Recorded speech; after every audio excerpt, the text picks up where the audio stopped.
Hello everyone, welcome to our channel knowledge seat. Last video में हम लोगों ने डिस्कस किया था एसेट्स क्या होते हैं। एसेट्स वो होते हैं जिनको खरीदने के बाद हमारी पॉकेट में रुपए आते हैं। एसेट्स को इनिशियल लेवल पर बहुत केयर चाहिए होती है, बाद में वो हमें एक अच्छा रिजल्ट देते हैं।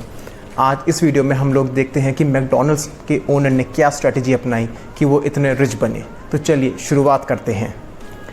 जब रे क्रॉक जो मैकडॉनल्ड्स के ओनर थे, उन्होंने MBA के स्टूडेंट से पूछा कि मैकडॉनल्ड्स का क्या बिज़नेस है, तो सब ने वही बोला जो हर कोई बोलता है, बर्गर का। बट उन्होंने बोला कि वो एक रियल स्टेट के बिज़नेस में है। वो जब भी फ्रेंचाइजी दिया करते थे, वो इस बात का ध्यान रखते थे कि फ्रेंचाइजी प्राइम लोकेशन पर होनी चाहिए। तो ये मान सकते हैं कि जहाँ जहाँ मैकडॉनल्ड्स के स्टोर थे वो सब उनकी प्रॉपर्टी थी, क्योंकि प्रॉपर्टी उनकी हुआ करती थी और मैनेज कोई और करता था। रॉबर्ट कहते हैं कि ज़्यादातर लोग सबके लिए काम करते हैं, बस अपने लिए नहीं करते। पहले वो किसी कंपनी के लिए काम करते हैं, फिर वो गवर्नमेंट के लिए काम करते हैं टैक्स देकर, एंड फाइनली वो बैंक के लिए काम करते हैं लोन पर इंटरेस्ट देकर। तो चलिए शुरुआत करते हैं हमारे थर्ड लेसन से, माइंड योर ओन बिजनेस। हमारा एजुकेशन सिस्टम फोकस करता है कि हमें अच्छी जॉब मिले, और यही होता है जो हम पढ़ते हैं वो हम बनते हैं। अगर हम लॉ पढ़ते हैं तो हम लॉयर या जज बनते हैं, अगर हम इंजीनियरिंग पढ़ते हैं तो हम इंजीनियर बनते हैं, जैसे मैं बना। और इसी रेस के चक्कर में हम अपना बिज़नेस करना भूल ही जाते हैं एंड किसी और का बिज़नेस ग्रो करने में हेल्प करते हैं, उनकी कंपनी में काम करके। आपका बिज़नेस आपके एसेट्स इंक्रीज़ करना होना चाहिए, ना कि इनकम इंक्रीज़ करना।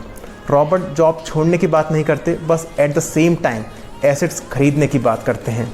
अब एसेट्स होते क्या हैं? Stocks, bonds, real estate property, या फिर कोई ऐसा बिजनेस जहां आपको मैनेज ना करना पड़े, बस आप ओन करें। रिच डैड ने रॉबर्ट से कहा था कि वो एसेट्स खरीदने चाहिए जिनकी आप केयर कर सकते हैं, और वो तभी पॉसिबल है जब आप उन्हें प्यार करते हैं। अदरवाइज उस एसेट की वैल्यू कम होती रहती है।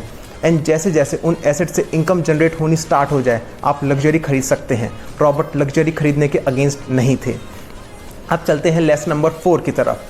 हम सभी ने रॉबिनहुड की स्टोरी सुनी होगी, जो अमीर को लूट कर गरीब को देता था। ऑथर कहते हैं कि टैक्स की शुरुआत रॉबिनहुड समझकर हुई थी, जो रिच पीपल हैं उनसे ज़्यादा टैक्स लो और गरीब के लिए नई नई अच्छी स्कीम्स लाओ। लेकिन प्रेजेंट सिचुएशन में सबसे ज़्यादा टैक्स एजुकेटेड मिडिल क्लास देते हैं। वो इसलिए क्योंकि रिच पीपल अवॉइड कर देते हैं टैक्स देना थ्रू कॉरपोरेशन एंड कंपनीज। एक तरफ कॉरपोरेशन के ओनर हैं और दूसरी तरफ एक एम्प्लॉय। कॉरपोरेशन पहले अर्न करती है, फिर स्पेंड करती है, फिर जो बचा उस पर टैक्स देती है, और दूसरी तरफ एम्प्लॉय जो अर्न करता है उस पर टैक्स देता है, और फिर जो बचा उसको स्पेंड करता है, वो भी एक लायबिलिटी पर रादर देन एसेट्स पर। फाइनेंशियल IQ 4 ब्रॉड एरिया से बनता है। अकाउंटिंग, जो हेल्प करता है ये देखने में कि क्या चीज़ प्रॉफिट दे रही है और क्या चीज़ लॉस। दूसरा इन्वेस्टिंग, ये साइंस होती है मनी मेकिंग की। तीसरी अंडरस्टैंडिंग मार्केट, बेसिकली यहाँ पर हम सप्लाई एंड डिमांड को देखते हैं। एंड लास्ट यानी फोर्थ लॉ, कोई कंट्री क्या अलाउ करता है और क्या नहीं। रॉबर्ट कहते हैं कि हमें टैक्स का एडवांटेज लेना चाहिए अपनी कॉर्पोरेशन ओपन करके, जो एक ईजी प्रोसेस है एंड ज़्यादा एक्सपेंसिव भी नहीं है। आज हम यहीं ख़त्म करते हैं। एंड आज हमने 2 चीज़ें सीखी हैं, माइंड योर ओन बिजनेस और टैक्स कैसे एडवांटेज लेते हैं rich people. Please follow my YouTube account knowledge seat 2020। Thank you very much.